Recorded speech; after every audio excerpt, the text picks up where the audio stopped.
UP में सख्त कानून आ रहा है। मोहित के बाद दूसरा कभी कोई नहीं करेगा ऐसा पाप। एनकाउंटर नहीं, उम्र कैद भी नहीं, गाड़ी भी नहीं पलटेगी। अब कोर्ट से नई सजा तैयार। यूपी न बने केरल और बंगाल, इसीलिए कानून का नया मसौदा तैयार। बाकी राज्यों को करना पड़ेगा यूपी का मॉडल कॉपी।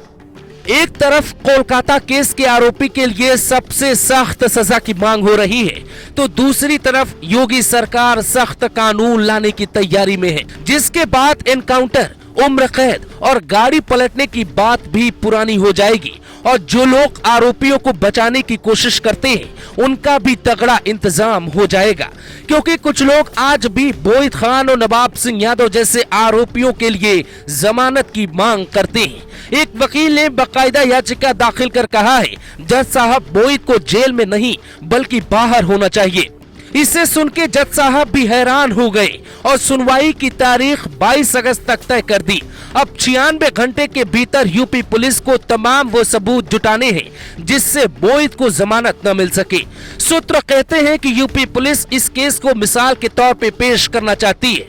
हर आरोपी को सबसे सख्त सजा मिले, इसकी प्लानिंग बन रही है। यूपी पुलिस की सबसे बड़ी चिंता उसकी पॉलिसी ही बन गई है। बुलडोजर और एनकाउंटर के बाद भी अपराधियों में वो खौफ नहीं दिखाई दे रहा है।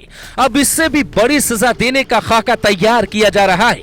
हालांकि मानवाधिकार संगठन के लोग इसके आड़े आ सकते हैं। देश भर में जितनी घटनाएं बढ़ी हैं, उससे हर बार सरकार बेहद गुस्से में है।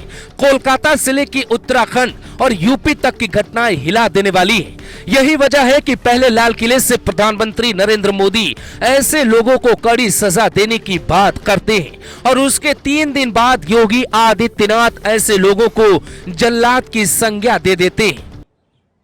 अपराधों की जल्द से जल्द जांच हो, राक्षसी कृत्य करने वालों को जल्द से जल्द कड़ी सजा हो, वो समाज में विश्वास पैदा करने के लिए जरूरी है।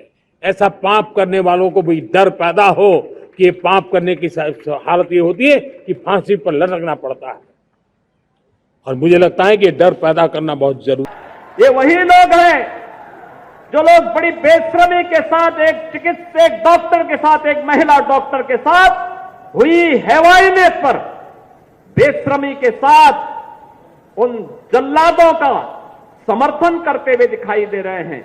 हर बड़े फैसले की शुरुआत चूंकि यूपी से ही होती है, इसीलिए यूपी में ऐसी चर्चा है कि योगी आदित्यनाथ की सरकार इस बार कोई बड़ा कानून लाने की तैयारी में है, जिससे देश की आधी आबादी को इंसाफ मिल सके, वो ड्यूटी से लेके घर तक में खुद को सुरक्षित महसूस कर सके। पर हमारे समाज की दिक्कत ये है कि ऐसी घटनाओं के बाद हम कैंडल मार्च तो निकालते हैं, कुछ दिनों तक सोशल मीडिया पर गुस्सा दिखाते हैं, लेकिन उसके बाद सब भूल जाते हैं। पीड़िता का परिवार इंसाफ की लड़ाई लड़ते लड़ते अकेला पड़ जाता है। जब आरोपी रसूखदार हो तो वो कुछ महीनों के बाद जमानत पे बाहर भी आ जाता है, और परिवार इस डर के साए में ही जी रहा होता है कि अब उनका क्या होगा। ये जो मानवाधिकार है, इसे हर हाल में बदलना होगा। कानून की कड़ियां कितनी मजबूत होंगी, ये समाज की सोच से भी तय होती है, वरना इतनी बड़ी घटना के बाद कुछ लोग आरोपियों को बचाने की कोशिश नहीं करते, आरोपियों के डीएनए टेस्ट और लड़की की नार्को टेस्ट की मांग नहीं करते। ऐसे में सवाल ये भी है कि क्या सरकार जब कानून बनाएगी तो जैसे देशद्रोहियों से नाता रखने वालों पर भी एक्शन होता है, ठीक वैसे ही ऐसे आरोपियों का पक्ष लेने वालों पर भी एक्शन होगा। आपकी राय में समाज के इन दुश्मनों के लिए कौन सी सजा तय होनी चाहिए जिसके बाद कोई हिमाकत न कर पाए? कमेंट करके जरूर बताइए, क्योंकि सवाल देश की आधी आबादी की सुरक्षा का है।